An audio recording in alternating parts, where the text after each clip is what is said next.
ay rated PG. Patnubay at gabay ng magulang ay kailangan sa mga batang manonood.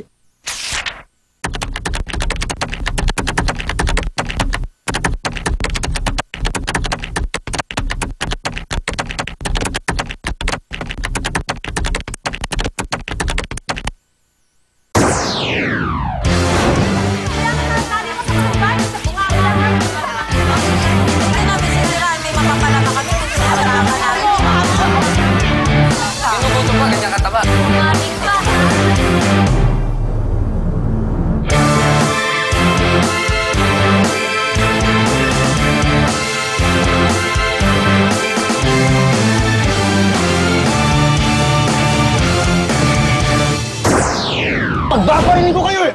Bawal ang bakla dito ako eh! Yung mama po, tinutukan po kami ng baril tapos tinulak po ako. Nalalabas niya pa yung anak ko pa yung may kasalanan ko. Kung hindi natamaan yung alak na iniunom namin, saka... Eh kung yung dalawang anak mo, sabing paparling ko kayo pag hindi kayo lumayas dito. Ang kaso, paglabag sa Anti-Child Abuse Act. Ang mga nakatatanda ang dapat sana'y nagtuturo ng kagandahang asal sa mga bata. Pero paano kung ang nakatatandang ito, hindi na nga marunong mangaral, ay siya ba ang nagpapakita ng hindi kagandahang asal? Ngayong gabi haharap kay Public Attorney Chief Persida Acosta ang isang ina at ang lalaking di umano ay pumatol sa kanyang mga menor de edad na anak. Ang reklamo ang di umano'y panunutok ng baril matapos masagi ng kanyang mga anak ang mesang pinag-iinuman nito. Ang nagre-reklamo, Jenny Garcia, 33 taong gulang, mula sa Mexico, Pampanga. Ang inirereklamo, Brix Calma, 30 taong gulang, mula sa Mexico, Pampanga. Magsitayo po ang lahat. Magsisimula na po ang mediation.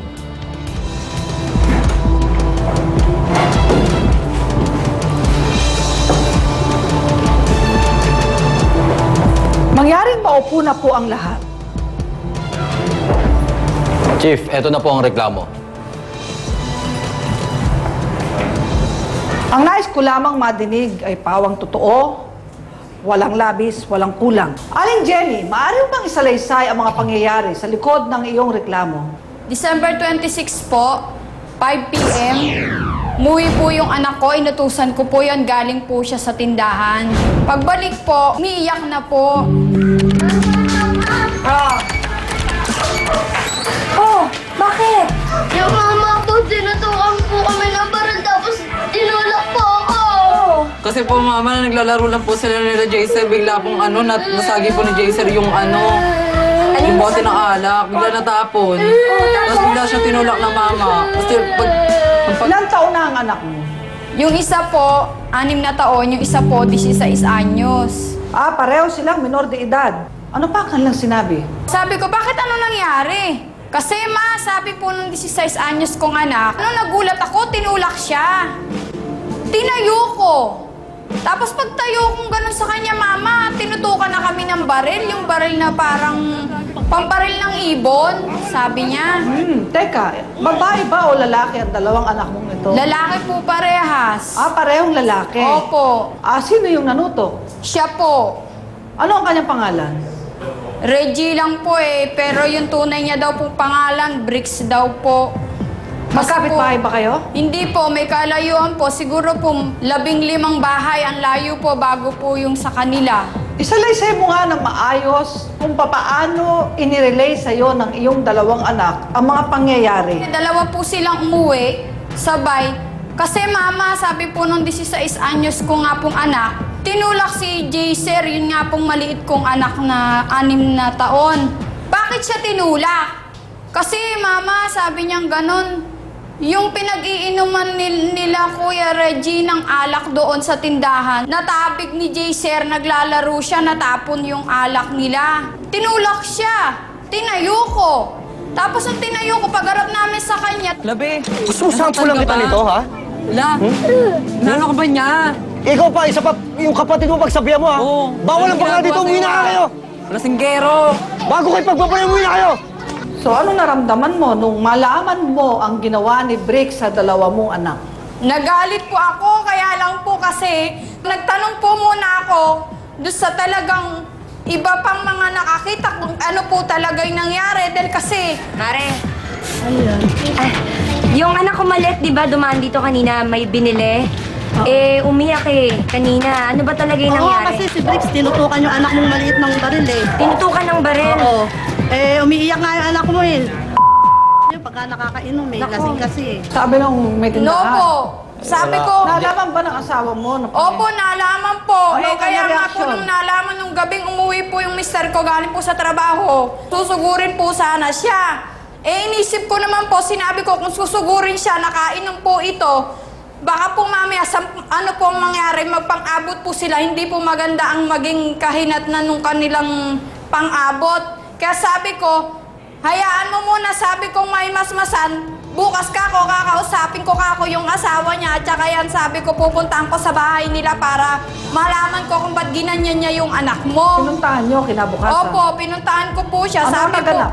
ang sabi po ng misis niya, nakiusap po sa akin. Ano nangyari dun sa mga anak ko? Ay, Mare, pagpasensyaan mo na kasi nakainom lang Bakit pwede ba siyang makausap man lang sa kasi Ang problema niyan. ang gagawin ko Rex, yung mga anak ko kasi uwing-umiiyak Tinakot ko lang yung anak mo kasi nanggugulo sa amin nung umiinom kami. Palibasa kasi, pinapabayaan mo yung anak mo, nakakalat-kalat yan sa kalsada, kaya kung sino-sino tuloy nagpeperwisyo niya. Sabi naman ng anak ko, tinutukan mo daw ng baril Tinakot ko lang yung anak mo dahil nga magulo. Paano kung may bala yun tapos Tinakot ko nakalabit nga lang mo? yung anak mo. Alam mo kung gusto mo, magreklamo ka na lang. Naku, pag may nangyari Magreklamo ka na sana lang. ko, sige, iyak-iyak. Hindi ba nag-sorry itong si Briggs sa inyo? Hindi po. Hindi. Hindi po. Sadyang ganyan, pinangangatwiranan pa niya. Kanyang Opo. ginawang panunutok ng baril sa iyong mga anak. Tsaka pinalalabas niya pa yung anak ko pa yung may kasalanan. Gusto niya yung anak ko talaga ang parang mas masama kaysa sa kanya. Na-trauma ba ang mga anak mo dahil Opo, dyan? lalo po yung maliit. O, anak, kain ka muna. Sige na, isa lang.